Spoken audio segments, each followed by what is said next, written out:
The lighthouse keeper found him wedged between two boulders at dawn, still breathing despite the wreckage scattered across the rocks like broken bones. Mirella Rothgar climbed down the cliff face with the same methodical care she brought to everything. Her thick rope looped twice around her waist and tied to the iron ring she had bolted into the stone herself 9 years ago. The storm had finally blown itself out during the night, leaving behind a gray sky and grayer water, and the man sprawled unconscious among the ruins of what had been a merchant vessel. She could see the nameplate half buried in kelp, the Mercy's gift. The irony was not lost on her. She checked his pulse first, then his limbs for breaks. His right arm was badly gashed, his clothes torn, his face scraped raw by rock and salt, but he was whole enough to move. Green-skinned fingers worked quickly, tying another rope around his chest and under his arms. He groaned when she tightened it. His eyes fluttered but did not open. She whistled up to the top of the cliff where her pulley system waited and began the long haul. It took the better part of an hour to get him up. By the time she dragged him onto solid ground, the sun had burned through the morning fog and she could see him clearly for the first time. Human, broad-shouldered, somewhere in his 30s, dark hair plastered to his skull, a face that might have been handsome before the sea had tried to kill him. She got him onto a canvas stretcher she kept for supply deliveries and pulled him across the headland to the lighthouse. The tower rose white and solitary from the rocky point, 60 feet of stone with her quarters in the base and the lamp room at the top. She had lived here alone for 10 years. 10 years of storms and silence, of keeping the light burning every night without fail, of watching ships pass safely in the distance and wanting nothing more. The lighthouse was her penance and her sanctuary both. It asked nothing of her but vigilance. She got the stranger into her spare room, the one she used for storage, and cleared enough space to lay him on the narrow cot. His wound needed cleaning. She fetched water and cloth and the bottle of strong spirits she kept for emergencies. When she peeled back his sleeve, he woke. His eyes were blue, startlingly pale against his battered face. They focused on her with obvious effort, taking in her green skin, her small tusks, the pointed tips of her ears. She waited for the usual reaction: fear, disgust, anger. Instead, he just looked at her, his gaze distant and flat. "You should have left me," he said. His voice was hoarse from swallowed seawater. Mirella soaked her cloth in spirits. "You were alive. I did not want to be." She pressed the cloth to his wound. He hissed through his teeth but did not pull away. "Then you picked a poor place to drown," she said. "This is my lighthouse. Anyone washed up on my rocks, I pull them out, send for a ship. No ships until spring. Storm season has started." He closed his eyes. Something like despair crossed his face, then vanished behind a mask of exhaustion. "How long?" 3 months. Maybe 4. Then I will leave on foot. The nearest town is 40 miles down a coast road that washes out in every storm. You would die before you made it halfway. She finished cleaning his arm and began wrapping it with strips of clean linen. "You are stuck here." "With me." He turned his face to the wall and said nothing more. His name was Jonas Everett, and he told her nothing else for 3 full days. He spent those days in the spare room, rising only to use the privy and to accept the food she brought him. He ate mechanically, without pleasure or gratitude. He did not thank her. He did not ask questions. He sat on the cot and stared at the small window that looked out over the sea, and his eyes were full of ghosts. Mirella left him alone. She had her routines. Every morning she walked the perimeter of the point, checking for damage from the storms, clearing debris from the paths. She tended her small garden, protected from the worst of the wind by a stone wall she had built herself. She caught fish from the rocks when the tide was right. She maintained the lamp, cleaning the great lens, checking the mechanism that turned it, filling the reservoir with oil.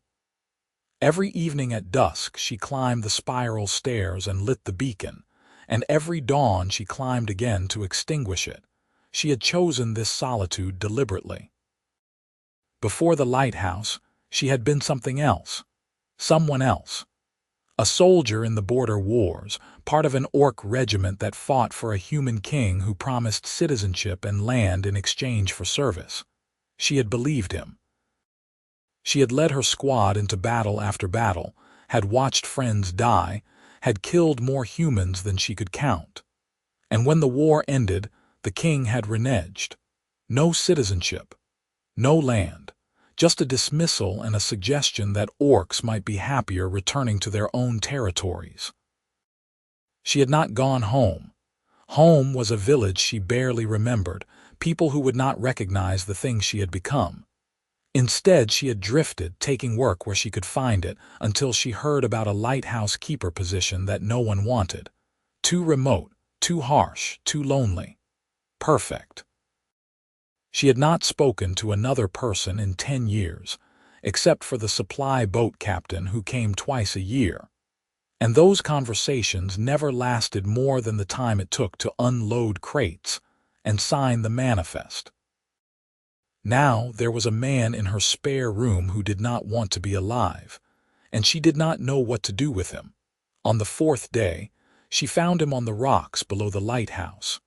Not trying to climb down, not trying to leave. Just standing at the edge where the waves crashed highest, watching the water with that same hollow expression. She came down the path quietly, but he heard her footsteps on stone. "You should not be down here," she said. "Your arm needs time to heal." "I was a ship captain," Jonas said. He did not look at her. "The Mercy's gift was my 3rd command. Before that, I had the Steadfast Promise and the Northern Star. 14 years at sea, I never lost a ship." Mirella waited. "2 months ago, we were caught in a storm south of the Broken Isles. I made a mistake. Read the wind wrong, turned when I should have held course. We hit a reef I did not know was there. The ship broke apart in minutes." His voice was flat, reciting facts. 23 crew. They all drowned. I made it to a lifeboat, just me. I drifted for 2 days before another ship found me. "That is why you were alone on the Mercy's gift. I bought her with everything I had left, hired no crew. I was going to sail her until I found a storm that would not let me go." He finally looked at her. "You should have left me on the rocks." Mirella felt something cold settle in her chest. She knew that look. She had seen it in a mirror years ago. "I've been alone here for 10 years, she said. "I came here because I did not want to be found. But I keep the light burning every night, and when someone washes up on my rocks, I pull them out. That is the job." "I do not want your charity." "It is not charity. It is duty." She turned to walk back up the path, then stopped. "You are welcome to throw yourself into the sea whenever you choose, but not from my rocks. I will not spend the next decade pulling your bones out of the tide pools." She left him there. When she looked down from the lamp room that evening, he was gone. She found him back in the spare room, staring at the wall again. The days grew shorter and the storms more frequent. Mirella fell into a new rhythm, one that included another person in the edges of her routine. She made extra food and left it where he could find it. She kept the fire going in the main room. She said nothing when she heard him moving around at night, pacing the small quarters like a caged thing. After a week, he started coming out during the day. He would sit in the main room near the fire, saying nothing, doing nothing, just existing in the same space as her. She went about her tasks and pretended not to notice. After 2 weeks, he spoke. "The mechanism for the light, it runs on clockwork." She was mending a torn shirt. "Yes." "Weighted pulley system. I wind it every 4 hours through the night. That is a lot of climbing. It is the job." He was quiet for a long moment. "May I see it?" She put down her mending and led him up the spiral stairs. The lamp room was her favorite place in the lighthouse, a circular chamber of windows and brass and the great crystal lens that magnified the flame. The mechanism that rotated it was housed in the center, a beautiful piece of engineering, all gears and weights and precision. Jonas studied it with the first real interest she had seen from him. "This is old work, beautifully maintained. I had to learn it all myself. The previous keeper left almost no instructions. There was a previous keeper. He died in the tower. Heart gave out. They found him 2 months later when the lamp failed and a ship nearly wrecked. She checked the oil reservoir. I have kept it burning every night since I took the position. 10 years without a single failure. 10 years. He looked at her with something like respect. That is remarkable. She shrugged. It is the job, but something had shifted. That evening, when she climbed the stairs to wind the mechanism at midnight, she found Jonas already there. He had figured out the winding procedure and done it himself. "You do not have to do that," she said. "I know. But I am awake anyway." He moved past her toward the stairs, then paused. "Thank you for the food, and for not pressing." He was gone before she could answer. After that, he took over the midnight winding. Mirella would wake to the sound of his footsteps on the stairs, the creak of the mechanism, then silence. In the morning, she would find him asleep in the chair by the fire, and she would drape a blanket over him before starting her day. They began to talk. Small things at first. The weather. The condition of the supply stores. The best places to catch fish. Jonas had been a sailor for most of his life and knew the sea in ways she did not. He could read the clouds and predict storms with eerie accuracy. He knew which currents ran where, which fish schools moved when. She found herself asking questions, and he found himself answering. "You said you have been alone here for 10 years, he said one morning while she was preparing breakfast. "But you maintain this place like you have been doing it your whole life. Where did you learn it?" "The army teaches you to maintain anything," Mirella said. "Equipment, fortifications, morale. I just applied those skills to a lighthouse instead of a garrison." "You were a soldier for 15 years. He waited, but she offered nothing more. He nodded slowly. "I understand not wanting to talk about the past. Do you? I spent 14 years at sea. I can count on one hand the number of times I spent more than a month on land. The ocean was my life. Now I cannot look at it without seeing the faces of everyone I killed." Mirella set down the pan she was holding. "You did not kill them. The storm did. I made the decision that put us in the storm's path. That is the same thing." "No, it is not." She turned to face him. "In war, I killed people because I was ordered to, because it was them or me. Because I was good at it and my commanders knew it. I made decisions that sent people to their deaths. I gave orders that got my own soldiers killed. That is choice. What you describe is a mistake." Jonas looked at her with those pale blue eyes. "Does that distinction help you sleep?" "No. But it is still true." They were quiet for a long time. The fire crackled. Outside, the wind picked up, carrying the smell of rain. "I led a squad of 40 orcs," Mirella said finally. "By the end of the war, 12 were left. I remember all their names. I remember how each of them died. And I remember that I kept leading them into battle because I believed we were earning something. A future. A place in the world." She laughed, bitter. "We earned nothing. When the war ended, we were dismissed like hired mercenaries. No land, no citizenship, nothing.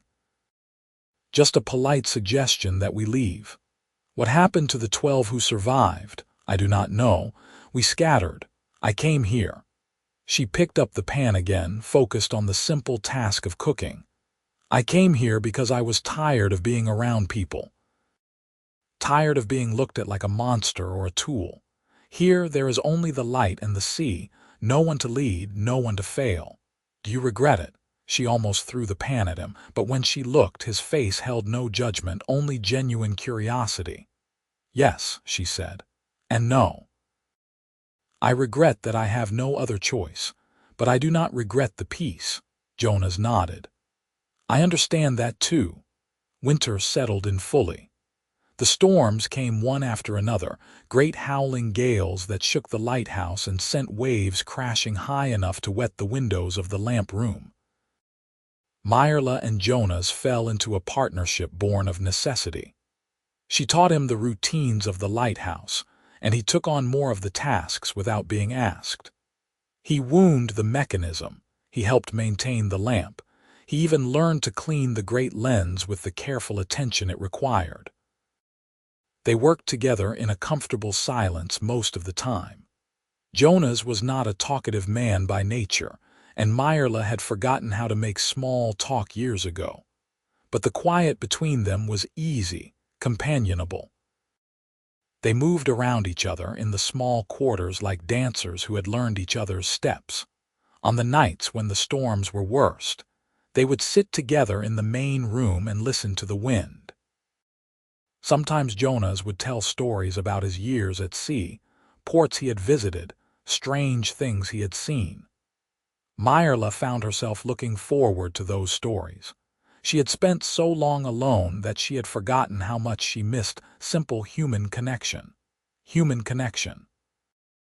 The thought made her pause one evening as she watched Jonas carefully measure out lamp oil by lantern light. He was human and she was orc, and in the world beyond this lighthouse that meant something. It meant prejudice and fear and laws against exactly this kind of easy companionship.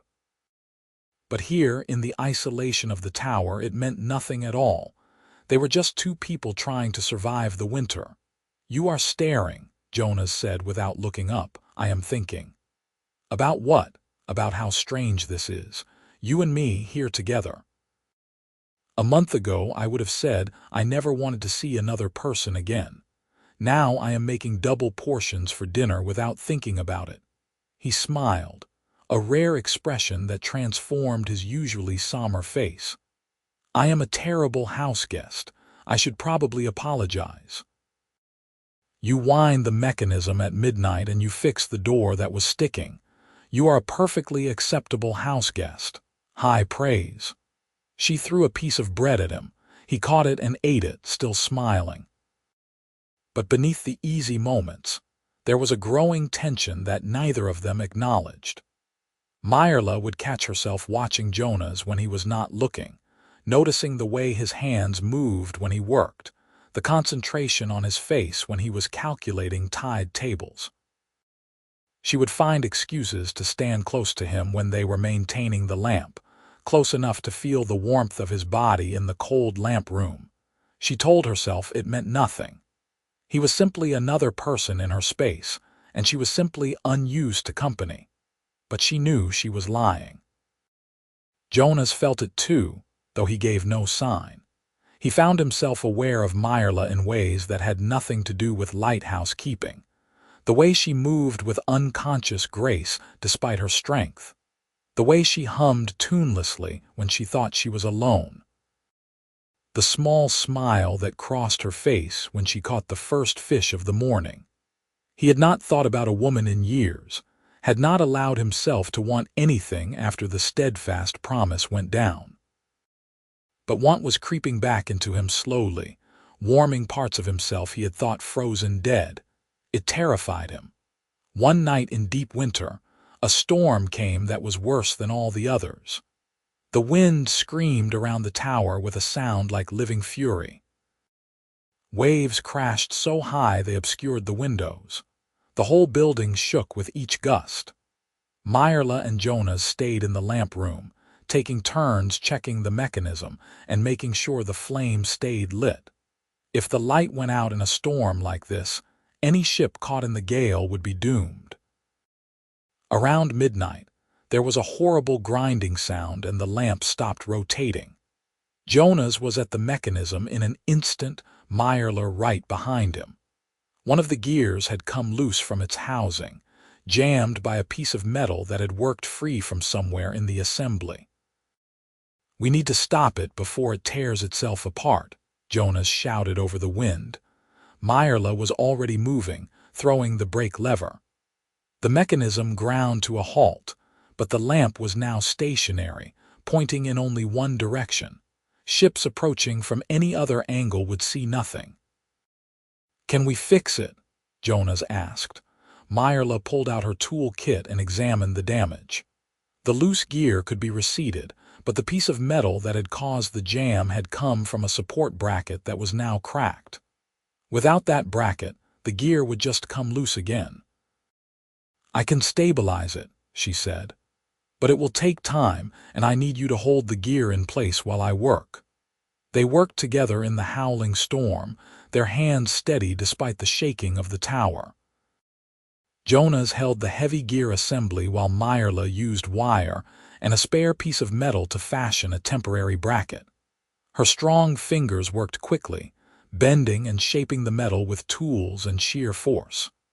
Sweat ran down her face despite the cold. It took an hour. When Mirella finally released the brake and the mechanism began to turn again, both of them sagged with relief. "That will hold until spring," Mirella said, "but I will need proper replacement parts." Jonas was looking at her with open admiration. That was incredible.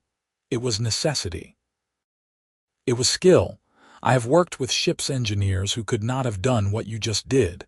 She shrugged, uncomfortable with the praise. "I learned to make do with what I have." "Mirella." He said her name quietly, and something in his voice made her look at him. "I am glad you pulled me off those rocks. I did not want to be, but I am." She felt her heart skip. "Jonas, I know we cannot. I know what the world beyond this tower would think, but I needed to tell you." He stepped back, putting distance between them. "I will take the midnight watch tonight. You should rest." He left before she could respond. Mirella stood in the lamp room for a long time after, watching the light sweep across the dark water, her mind churning. She had told herself for 10 years that she did not need anyone, that she was content alone. But content was not the same as happy. Content was not the same as feeling your pulse quicken when someone said your name. She was falling for Jonas Everett, and she had no idea what to do about it. The next morning, an official notice arrived. Mirella found it wedged in the door, weighted down with a rock against the wind. The Lighthouse Authority, headquartered in the distant capital, had sent word that an inspection would occur in early spring. "Routine maintenance review," the letter said. "Required every 10 years to ensure proper operation and keep her competence." Mirella stared at the letter with growing dread. An inspection meant officials coming to the lighthouse, going through every room, checking every supply. They would find Jonas. And Jonas, being an unregistered survivor who had never been reported, would be a massive violation of protocol. The lighthouse was government property, maintained by government funds. Unauthorized persons were strictly forbidden. She could lose her position. After 10 years of perfect service, 10 years of keeping the light burning without fail, she could be dismissed because she had done her job and saved a drowning man. Jonas came up behind her. "What is wrong?" She handed him the letter without speaking. He read it and she watched his face go pale. "They cannot find me here. No, I will leave. Today if I can. The coast road, I will take my chances. You will die. The storms are still too frequent and you do not know the terrain. Better than costing you everything you have built here." "Jonas, no." She took the letter back, crumpled it in her fist.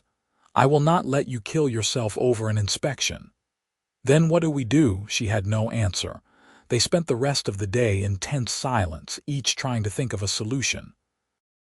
The inspection was scheduled for early spring, which gave them perhaps 2 months. 2 months to figure out how to hide a full-grown man in a lighthouse, or 2 months to prepare for the end of everything. That night, Mirella could not sleep. She lay in her narrow bed and stared at the ceiling, turning the problem over in her mind. Every scenario ended badly.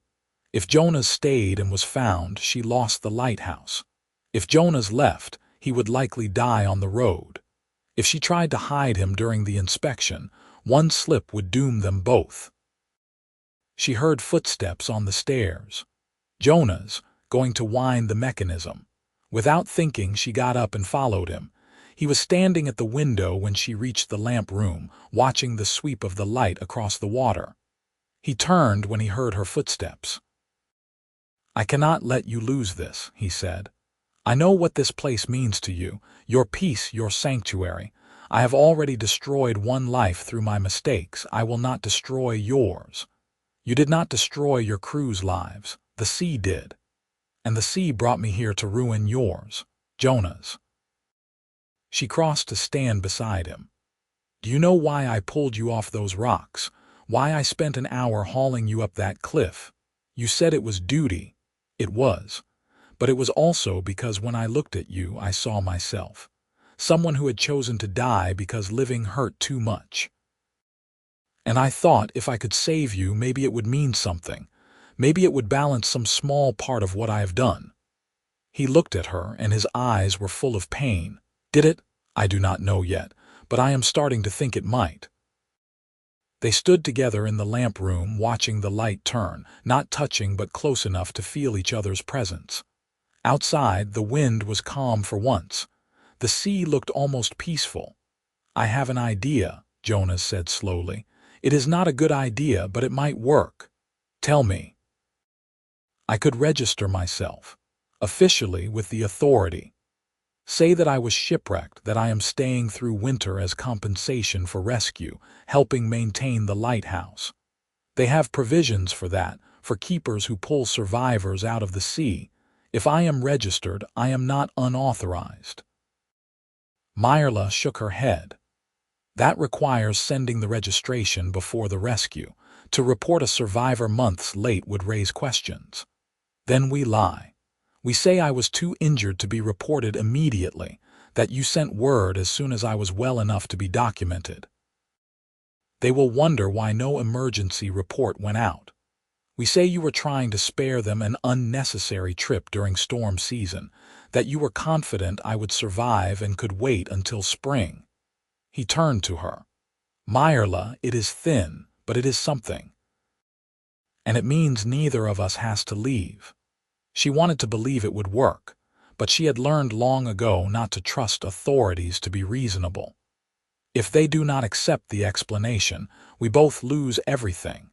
You could be arrested for trespassing on government property. I would definitely lose my position, possibly face charges for harboring you. I know the risks. Do you, really? Because I do not think you understand what they do to orcs who break the law. I am already barely tolerated here. One mistake and I am not just dismissed. I am made an example."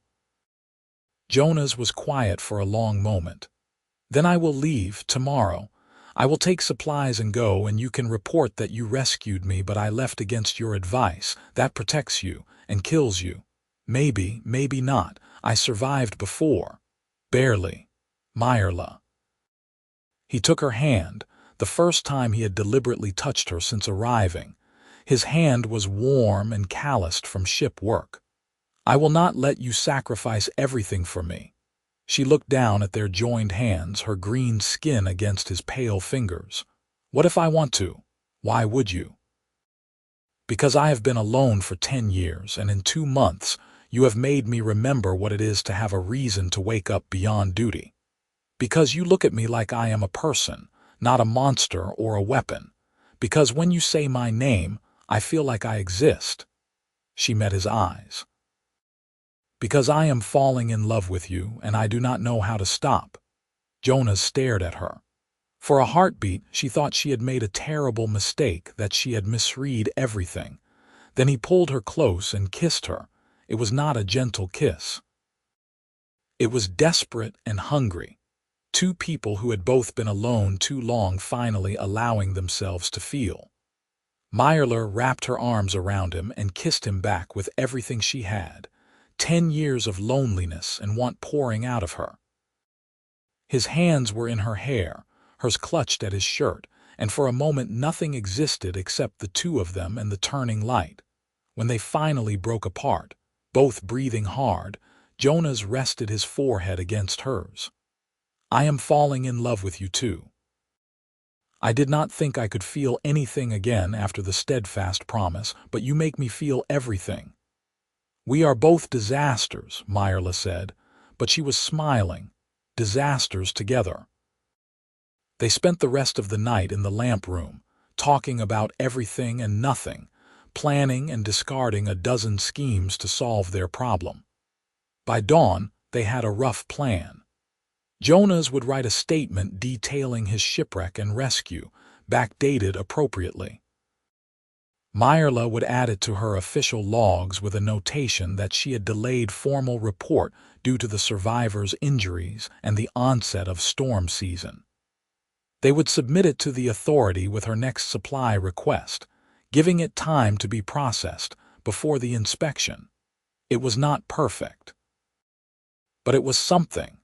The weeks that followed were the happiest Mirella had known in 10 years. She and Jonas fell into their routines with new ease, now that the tension between them had broken into something real.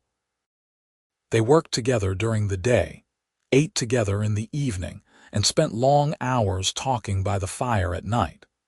Jonas would kiss her goodnight before taking the midnight watch, and she would wake to find him asleep in the chair with a blanket over him.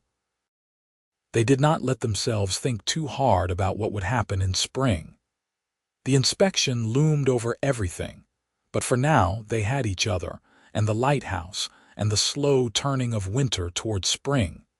Jonas proved to be resourceful in ways Mirella had not expected.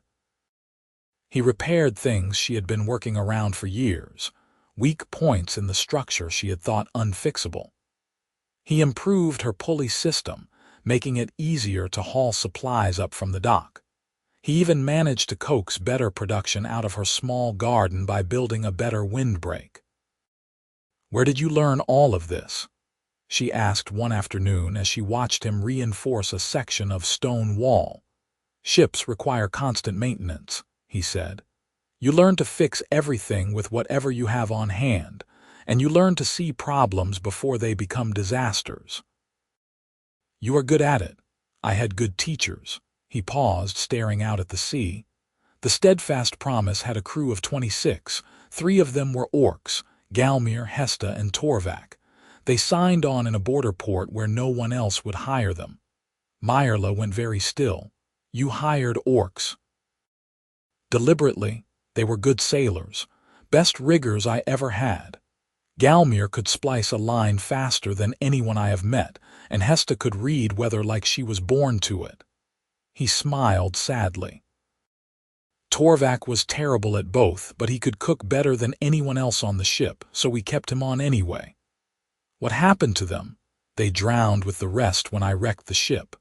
Galmir was in the rigging when we hit. The mast came down on him. Hesta and Torvak were below decks. I do not think they ever made it out." Mirella moved to stand beside him. "I am sorry. I think about them a lot, about how they trusted me to keep them safe and I failed. It does not matter that they were orcs or humans or anything else. I failed them all." He turned to her. "But Mirella, I never understood what it meant that they trusted me until I met you. How hard it must have been to sign onto a ship with a human captain, knowing how most humans see your kind. They took that risk, and I repaid it by getting them killed." "They knew the risks of the sea," Mirella said gently. "Every sailor does. You told me once that your mistake was reading the wind wrong, turning when you should have held course. That is not betrayal. That is human error in an environment that does not forgive mistakes." "Do you really believe that?" "I have to. Because if I believe that one mistake erases all the good someone has done, then I have to believe I am irredeemable too. And I am trying very hard not to believe that anymore." Jonas pulled her close, and they stood together looking out at the sea that had tried to kill him and the rocks where she had saved his life. 2 weeks before the scheduled inspection, the supply boat came early. Mirella was surprised to see it, as the weather was barely calm enough for docking. The captain, a gruff man named Peterman who had been making the run for as long as Mirella had been at the lighthouse, tied up and started unloading without his usual efficiency. "Storm coming," he said. "Big one. Last run I can make before spring proper. Brought you extra supplies in case it is a hard finish to winter." "That is unusual," Mirella said. "Authority is getting cautious. Too many wrecks this season. They want all the coastal lights well stocked." He handed her the supply manifest. "Also brought you this." It was an official envelope, sealed with the authorities' mark. Mirella felt her stomach drop. She waited until Peterman had left before opening it. Jonas stood beside her, tense. The letter was brief and formal. The Lighthouse Authority acknowledged receipt of her delayed survivor report regarding Jonas Everett. However, given the irregular timing and nature of the report, the upcoming inspection would include a full review of the circumstances. Both the keeper and the survivor were required to be present for questioning. "That is not good," Jonas said. "No, they do not believe us. They are suspicious, which is almost as bad." Mirella read the letter again, looking for any hint of how serious the situation was. "They want to question us both, separately, I assume, looking for inconsistencies in our stories. Then we need to make sure our stories match perfectly." They spent the next week rehearsing. Every detail of the shipwreck, the rescue, Jonas's injuries, the decision to delay the report. They went over it again and again until they could recite it in their sleep. Jonas wrote out his statement a dozen times, refining it each time until it was perfect. But beneath the preparation was a growing dread. If the authority decided that Mirella had violated protocol, there would be consequences. She could lose not just the lighthouse but any chance of future work. Jonas could face legal action for trespassing. And if anyone decided to make an issue of the fact that she was an orc harboring a human man, the prejudices they had forgotten in the isolation of the lighthouse would come crashing back down on them. "We could run," Jonas said one night. "Both of us. Just disappear before they arrive." "And go where? Do what? I have no other skills, Jonas. I am a soldier and a lighthouse keeper, and no one is hiring old orc veterans for anything else. And you have no ship, no command, no crew. We would be destitute within a month, but we would be together." She wanted to say yes. God, she wanted to, but she had learned hard lessons about running from problems. If we run, they will hunt us. Deserting a government post is a serious crime. They would find us eventually, and then everything would be worse. So we stay and hope they believe us. We stay and fight for what we have built here. The night before the inspection, neither of them slept. They sat together in the lamp room, watching the light turn, holding each other in the darkness between sweeps. Jonas kissed her temple, her cheek, her lips. Mirella memorized the feeling of his arms around her, the sound of his heartbeat, the smell of salt and lamp oil that clung to both of them. "Whatever happens tomorrow," Jonas said quietly, "I want you to know that these months have been the best of my life. You gave me a reason to live again. Even if they take everything else, they cannot take that.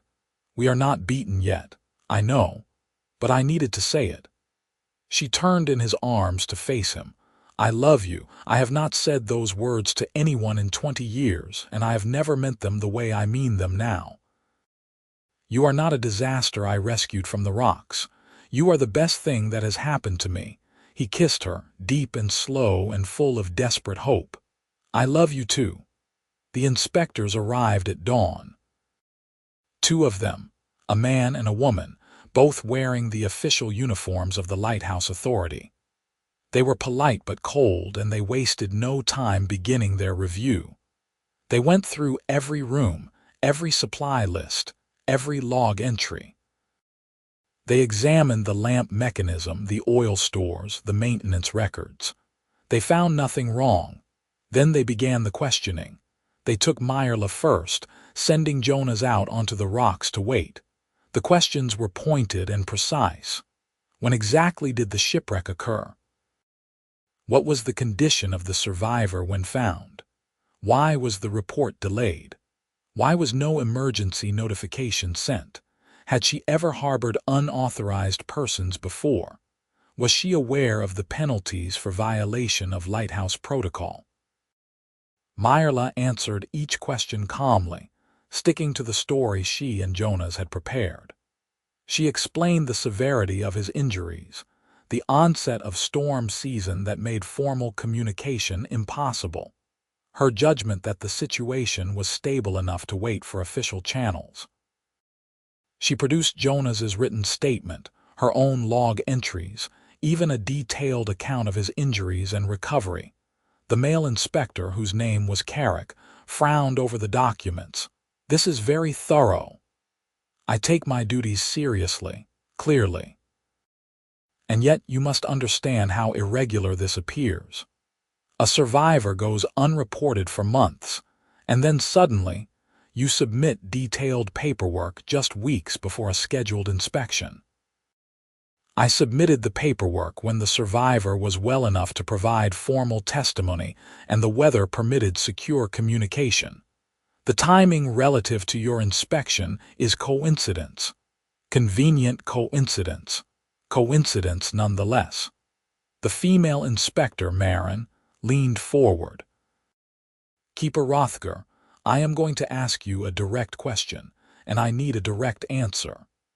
Have you engaged in any relationship with the survivor Jonas Everett beyond your professional duties as lighthouse keeper?" Mirella felt her heart hammer, but she kept her voice level. "I have provided shelter, food, and medical attention as required by Lighthouse protocol for rescued persons. Mr. Everett has assisted with maintenance tasks in exchange for that shelter, which is standard compensation arrangement. That is not what I asked. That is my answer." Marin held her gaze for a long moment, then sat back.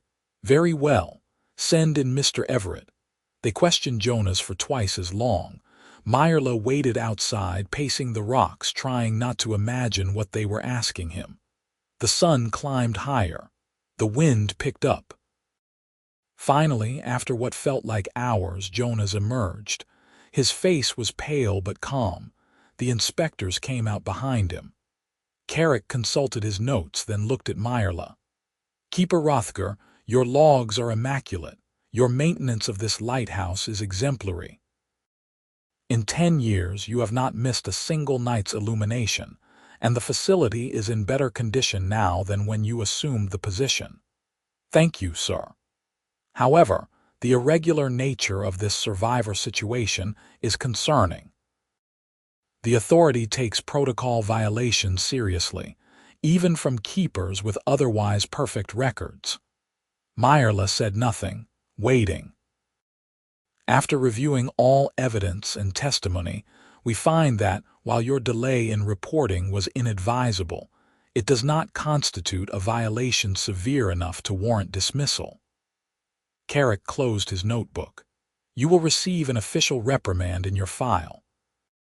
Future breaches of protocol, no matter how minor, will result in immediate termination. Do you understand?" "Yes, sir."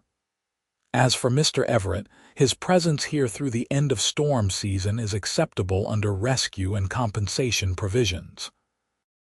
However, he must depart on the next available transport. That would be today. We have a boat waiting." Mirella felt the ground drop out from under her. "Today, our vessel is equipped to handle the conditions. There is no reason for Mr. Everett to remain longer." Marin looked between them, and Mirella saw a hint of something almost sympathetic in her expression. "Unless there is some circumstance we have not been made aware of that would require his continued presence." This was it. The moment where Mirella had to choose. She could tell them the truth, that Jonas was staying because they loved each other, because they had found something here worth keeping. But that would confirm every suspicion they had, would likely result in her dismissal anyway. Or she could stay silent, Let Jonas leave and preserve the lighthouse and her position and the life she had built alone. She looked at Jonas. He was watching her with those pale blue eyes, and she saw in his face that he was leaving the choice to her. Whatever she decided, he would accept.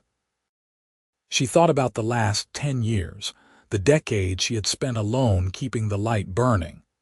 She thought about the 2 months with Jonas, the warmth and laughter and connection she had rediscovered. She thought about the lighthouse, her sanctuary and penance both. And she realized that the lighthouse had never been about hiding from the world. It had been about waiting for a reason to rejoin it. "There is no circumstance," Mirella said quietly. "Mr. Everett is free to go." Jonas closed his eyes briefly, then nodded. "I will gather my things." The inspectors returned to their boat to prepare for departure. Mirella and Jonas went into the lighthouse together, and as soon as they were alone, he pulled her close.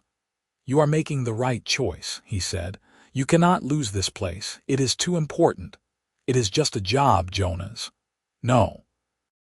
It is your peace, your purpose. I will not take that from you." He kissed her forehead. "I will go back to the mainland, find work somewhere, rebuild. And when you are ready, when your position is secure and no one can question you, I will come back, if you will have me. That could be years. I will wait. Jonas, you do not have to do this." "Yes, I do, because you saved my life, and I am not going to repay that by costing you yours." He held her face in his hands. "I love you. That is not going to change whether I am here or 100 miles away. And someday, when the time is right, I will come back to this lighthouse and I will ask you to leave it with me, to come with me somewhere we can be together without hiding. Will you say yes?" She was crying, tears running down her green cheeks.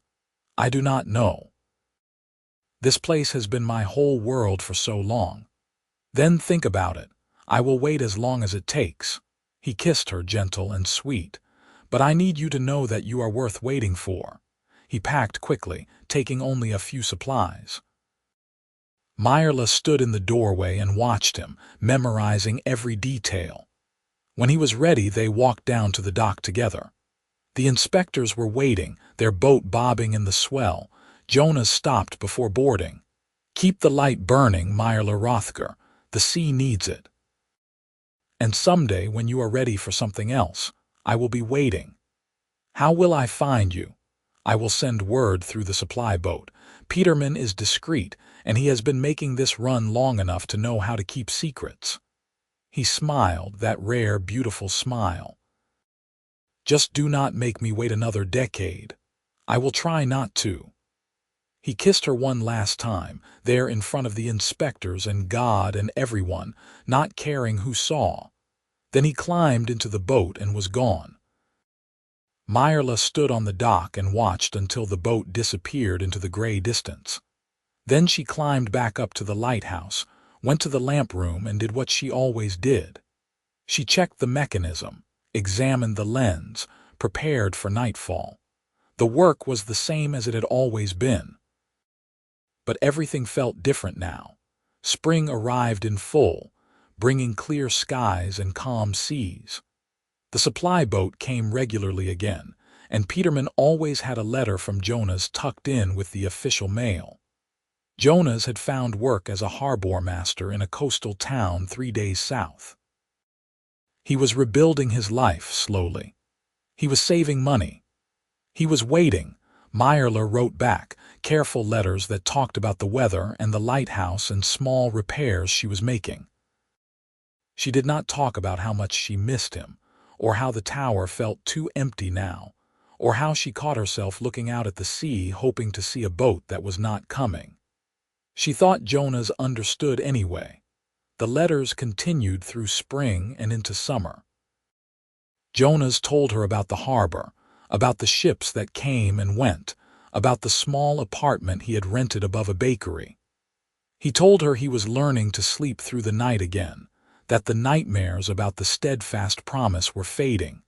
He told her he thought about her every day. Mirella told him about a family of seals that had taken up residence on the rocks below the lighthouse, about a particularly spectacular storm that had nearly torn the door off its hinges, about the new apprentice keeper the authority was talking about assigning to her, someone to train in case she ever decided to retire. The thought of an apprentice stirred something in Mirella. For 10 years she had run the lighthouse alone, needing no help, wanting no company. Now the idea of teaching someone else her work made her think about what came after, about what she wanted the rest of her life to look like. In late summer, Peterman brought a different kind of letter. It was longer than usual, and Jonas's handwriting was less steady, as if he had written it multiple times before settling on the final version. Mirella, he wrote, I have kept my promise.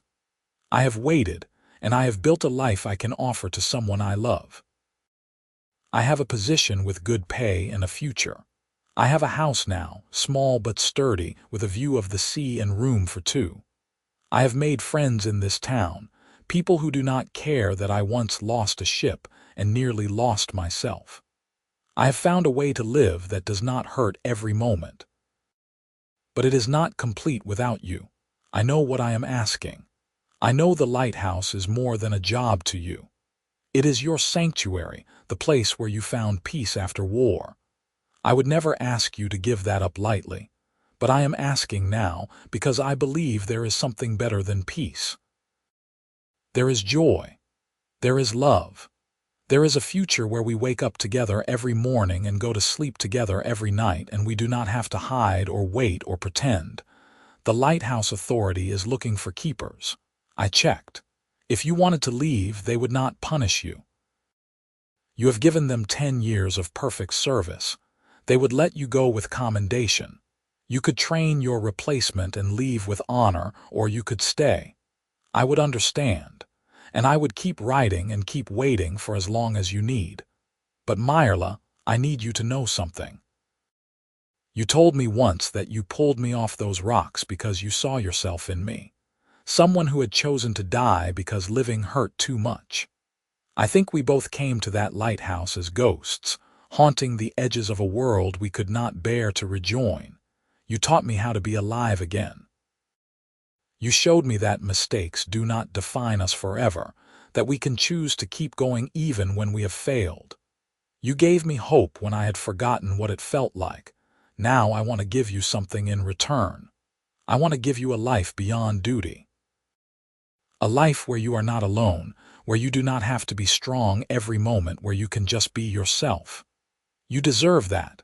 You have always deserved it. Think about it. And when you are ready, whatever you decide, send word with Peterman. I love you. I will always love you. But I hope you choose me. Yours, Jonas. Mirella read the letter 3 times. Then she climbed to the lamp room and stood looking out at the sea she had watched for 10 years. The water was calm today, sparkling in the summer sun.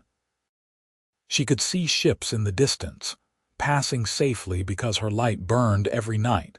She had come here to hide, to escape the memories of war and loss, the weight of command, the failure of the promises she had been made.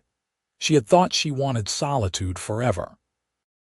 But Jonas had shown her the difference between hiding and healing. He had shown her that peace was not the same as happiness, that duty was not the same as purpose. He had made her laugh, made her hope, made her believe that maybe she deserved something more than solitary penance. The lighthouse had been her sanctuary, but it had also been her prison. She spent the next 3 days thinking. She walked the familiar paths around the point, tended her garden, caught fish from the rocks. She went through all her duties mechanically, her mind elsewhere. At night she lay awake and imagined what it would be like to leave. To walk away from the lighthouse and never come back. To start over somewhere new with someone who loved her. The idea terrified her and thrilled her. On the 4th day, she made her decision. She wrote to the Lighthouse Authority first, a formal letter requesting retirement from her position effective at the end of autumn. She would stay long enough to train a replacement and ensure a smooth transition. She would leave the lighthouse in perfect condition, her duty fulfilled. Then she wrote to Jonas, a shorter letter but harder to compose. "Jonas," she wrote, "I spent 10 years in this lighthouse believing I was content. You showed me I was only waiting. I do not know how to be anything except a soldier or a keeper. I do not know how to live in a town, how to be around people, how to be part of the world again. But I want to learn. With you, I will come in autumn when my replacement is trained and the lighthouse is secure. I will come to your house by the sea, and I will try to build a life that is not about penance or duty. I will try to be happy. I am terrified, but I am also excited. Because for the first time in 20 years, I am choosing something for myself. I am choosing you. Wait for me just a little longer. I will not make you wait another decade. I love you." Mirella. She gave both letters to Peterman on his next supply run. He read the addresses, looked at her with knowing eyes, and nodded. "I will make sure these get where they need to go. And miss, for what it is worth, I am glad. You have been alone here too long." "How did you know I was alone?" "I have been making this run for 15 years. I know the difference between someone who wants solitude and someone who needs rescue. You needed rescue. I am glad you found it." The Lighthouse Authority responded within 2 weeks. They accepted her retirement, commended her for her exemplary service, and informed her that a replacement keeper named David Pritchard would arrive in 6 weeks for training. Jonas's response came the same day. It was a single line. "I will be waiting at the dock when you arrive. I love you." David Pritchard was a young man, earnest and nervous, who arrived with too many questions and not enough confidence. Mirella spent the next 2 months teaching him everything she knew about the lighthouse. How to maintain the lamp, how to predict storms from the clouds, how to repair the mechanism when it jammed, how to fish from the rocks, how to protect the garden from wind, how to handle the solitude. "It gets quiet," she told him one evening as they watched the sunset from the tower. "You will have days where you do not speak to anyone but yourself. You need to be comfortable with that." "Were you comfortable with it?" David asked. Mirella thought about it. "I thought I was, but I was really just hiding. Make sure you know the difference." "How?" "If someone else shows up and you find yourself hoping they will stay, you are hiding. If you genuinely want to be alone, their presence will feel like an intrusion." She smiled. "I thought I wanted to be alone. Then someone showed up and proved me wrong." "The man who was here during the inspection, Mr. Everett?" "Yes." "Are you leaving because of him?" "I am leaving because of me, but he is the reason I realized I could." David proved to be a quick learner. By the end of autumn, he could run the lighthouse as well as Mirella did. On her last night, they lit the lamp together, and she showed him one final time how to wind the mechanism at midnight. "This is a good place," she told him. "Quiet and hard and sometimes lonely, but good. If you need it to be a sanctuary, it will be. And if you ever need it to be something else, do not be afraid to leave." "I will take care of it," David promised. "I will keep the light burning." "I know you will." Peterman came the next morning to take her away. Mirella had packed the night before, everything she owned fitting into 2 bags. 10 years reduced to a few changes of clothes, some books, her tool kit. She took one last walk around the lighthouse, saying goodbye to the place that had been her home. She ran her hand along the white stone, felt the familiar grooves and textures. She climbed to the lamp room one final time and looked out at the sea. "Thank you," she said quietly to the empty room, "for keeping me safe, for giving me time to heal, for teaching me that I could be strong on my own." Then she walked down the spiral stairs, out the door, and climbed into Peterman's boat without looking back. The journey south took 2 days. Mirella spent most of it on deck, watching the coastline slide past. She was nervous in a way she had not been in years, butterflies churning in her stomach. What if Jonas had changed his mind? What if she could not adjust to living in a town? What if she was making a terrible mistake, but beneath the nervousness was excitement? She was choosing something for herself. She was taking a risk. After decades of following orders or following duty, she was finally following her heart. They arrived at Jonas's town on a clear autumn morning. The harbor was busy with fishing boats and merchant vessels, people moving everywhere with purpose and noise. Mirella felt overwhelmed immediately, too many sounds and smells after years of isolation. But Peterman guided her to the dock, and there, waiting exactly where he said he would be, was Jonas Everett. He looked different than she remembered. Healthier, more solid, like he had put on weight and lost some of the haunted quality in his eyes. He was smiling, that rare, beautiful smile, and when he saw her, his whole face lit up. Mirella climbed out of the boat, her bags heavy in her hands, and suddenly did not know what to say. They had written so many letters, said so many things on paper. But standing here in person, with the noise of the harbor around them and the reality of her choice settling in, words failed her. Jonas had no such problem. He crossed the dock in 3 strides, took her bags and set them down and pulled her into his arms. "You came," he said into her hair. "You actually came. I said I would, I know, but I was afraid something would change your mind." He pulled back to look at her, his hands on her shoulders. "Are you all right? You look overwhelmed. There are so many people. We can go somewhere quiet if you need. I need to know this is real, that I did not just give up everything for a dream. It is real." He took her hand and pressed it to his chest over his heart. "I am real. This is real. And Mirella, I am so glad you are here." She felt the steady beat of his heart under her palm and let herself believe. "Show me the house." Jonas's house was a small cottage on the edge of town, close enough to the harbor for work but far enough for quiet. It had a kitchen and a main room and 2 bedrooms upstairs and windows that looked out over the sea. It was simple and sturdy and exactly what Jonas had promised. "The 2nd bedroom is yours if you want it," he said, showing her around. "Or there is only 1 bedroom if you prefer." "I did not want to assume." Mirella set her bags down and turned to him. "I did not leave the lighthouse to sleep alone." "Good." He kissed her, slow and deep and full of promise, "because I have been dreaming about waking up next to you for months." They settled into a life together. It was not easy at first.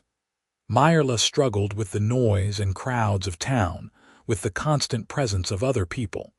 She had spent so long alone that she had forgotten how to make small talk, how to navigate social situations.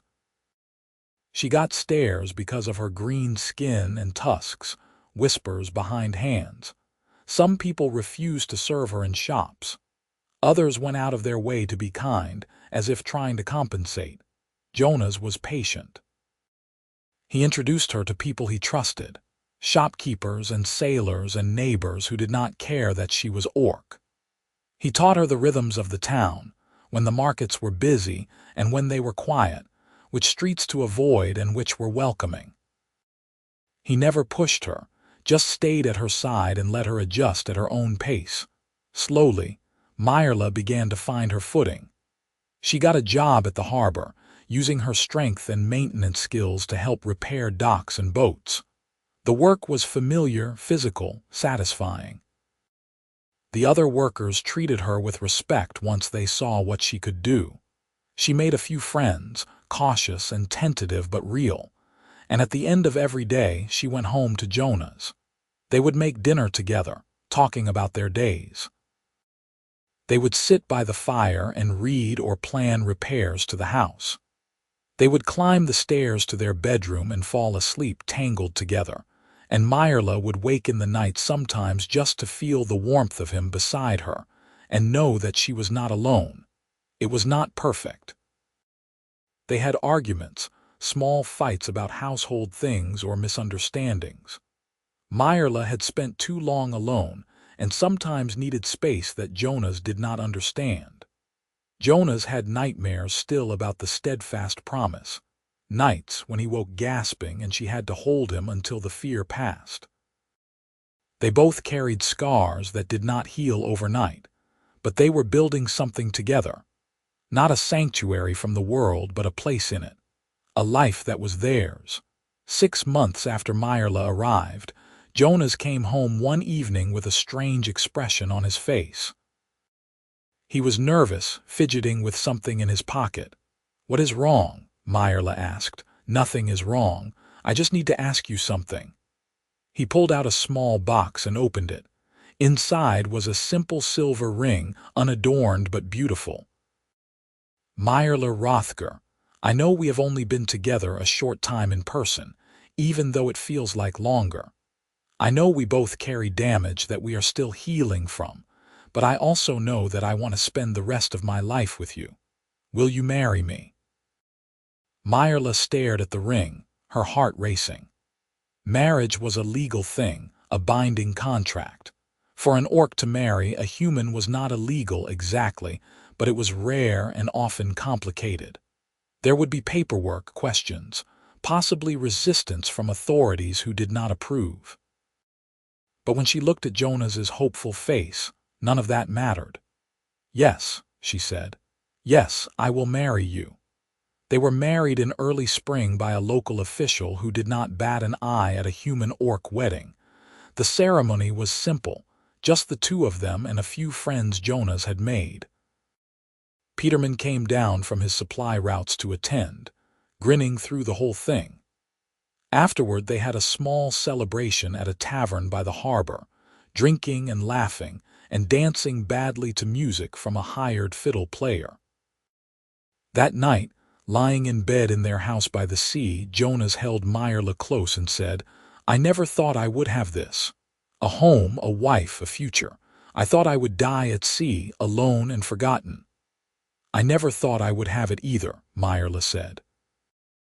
"I thought I would grow old in that lighthouse, keeping the light burning until I died at my post like the keeper before me."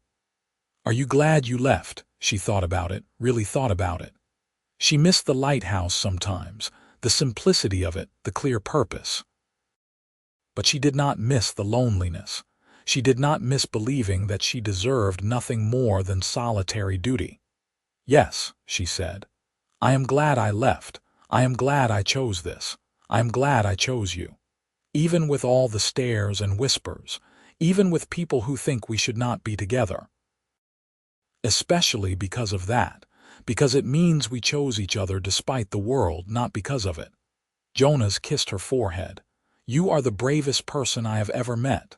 I am terrified most of the time. That is what makes it brave." They built their life together day by day. Jonas continued as harbor master, respected and trusted. Mirella became known as the best repair worker on the docks, the one you called when something seemed impossible to fix. They saved their money and made small improvements to the house.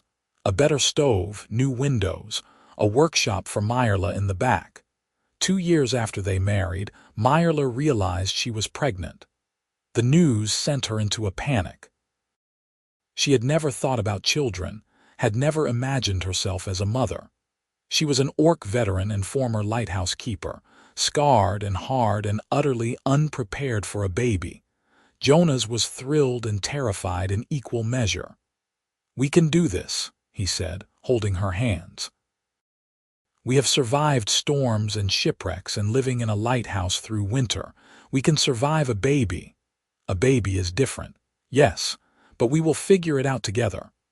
Their daughter was born in late autumn, small and loud and perfect. She had Jonas's blue eyes and Mirella's green skin, and they named her Jonas Everett. Mirella held her for the first time and felt something break open in her chest, a fierce, protective love that scared her with its intensity.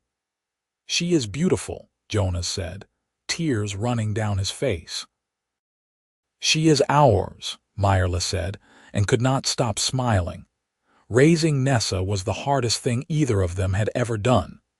She was a colicky baby who did not sleep, who screamed for hours and could not be soothed. Mirella and Jonas took turns walking her around the house at night, both exhausted beyond reason.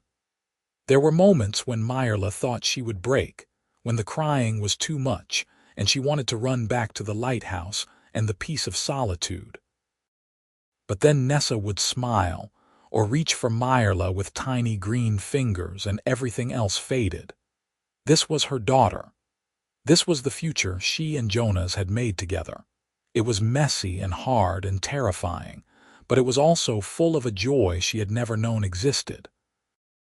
The town gradually got used to the sight of the half-orc baby. Most people were kind, stopping to admire Nessa or offer advice. A few were hostile, muttering about mixed-blood children and the problems they would cause. Mirella learned to ignore them, to hold her daughter close and keep walking. Jonas was less patient, quick to confront anyone who said something cruel. Mirella had to stop him from starting fights more than once. "She will face prejudice her whole life," Mirella told him one night after a particularly ugly encounter at the market. "You cannot fight everyone who looks at her wrong." "I can try," Jonas said grimly. "No, what you can do is teach her to be strong, to be proud of who she is, to know that anyone who hates her for her blood is small and scared and not worth her time." Mirella looked down at sleeping Nessa.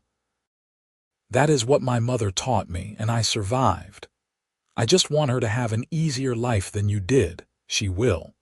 Because she has two parents who love her. I did not have that. She does." Jonas pulled them both close. "You are right. We will teach her to be strong. And we will teach her that love matters more than blood." The years passed. Nessa grew from a difficult baby into a curious toddler, into a bright, fierce child who asked 1,000 questions and feared nothing. She loved the harbor, loved watching the ships come and go. She loved helping Mirella in the workshop, learning to use tools before she was truly old enough. She loved her father's stories about the sea, though Jonas carefully edited out the darker parts of his history. When Nessa was 4, Mirella got a letter from David Pritchard, the young man she had trained to take over the lighthouse. He had run it faithfully for the past 6 years, but he was getting married and his wife wanted a life closer to civilization. He was asking if Mirella knew anyone who might want the position. Mirella showed Jonas the letter.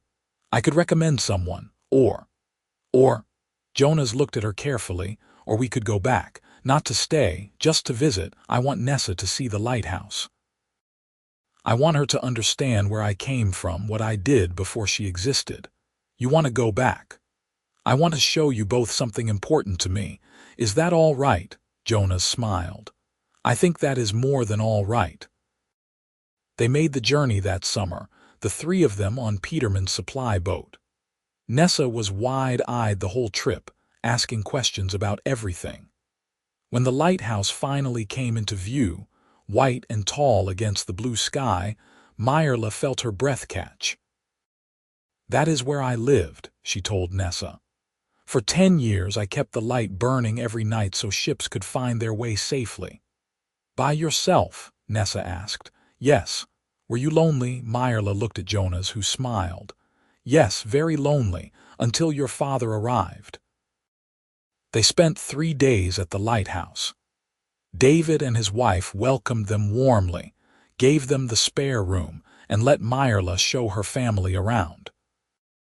She took Jonas and Nessa up to the lamp room, showed them the mechanism she had maintained for a decade, pointed out the rocks where she had found Jonas after the shipwreck. "Those rocks saved my life," Jonas told Nessa. "Your mother climbed down and pulled me out." "Because she is strong," Nessa said proudly. "Yes, and because she is brave and kind." That night, after Nessa was asleep, Mirella and Jonas stood in the lamp room together, watching the light sweep across the dark water just as they had done years ago. "You miss it?" Jonas asked. "Sometimes. I miss the simplicity, the clarity of purpose, but I do not miss the loneliness, and I do not miss believing that this was all I deserved." "You think you made the right choice? Leaving?" Mirella thought about her life now. The house by the sea, the work at the harbor, the friends she had made, the husband who loved her, the daughter who made her laugh every day, the messiness and noise and complicated beauty of being part of the world instead of apart from it. "Yes," she said. "I made the right choice. I chose life. I chose love. I chose you." Jonas kissed her there in the lamp room, surrounded by the light, and Mirella felt the last piece of her old self finally settle. She was not a soldier anymore. She was not a solitary lighthouse keeper. She was a wife, a mother, a woman who had learned that solitude was not the same as peace and that healing required connection. She had run the lighthouse alone for a decade, and one shipwrecked man had refused to be rescued. But in the end, they had rescued each other. They left the lighthouse the next morning, waving goodbye to David and his wife. Nessa chattered the whole boat ride back about the lighthouse, about how she wanted to visit again, about how her mother was the bravest person in the world. Mirella held Jonas's hand and watched the tower recede into the distance, growing smaller and smaller until it was just a white speck on the horizon. She did not look back after that. She looked forward, toward home, toward the life they were building together, toward whatever came next. The lighthouse would stand, the light would burn, and Mirella Rothgar Everett would live, truly live, for the first time in decades. That was all she needed.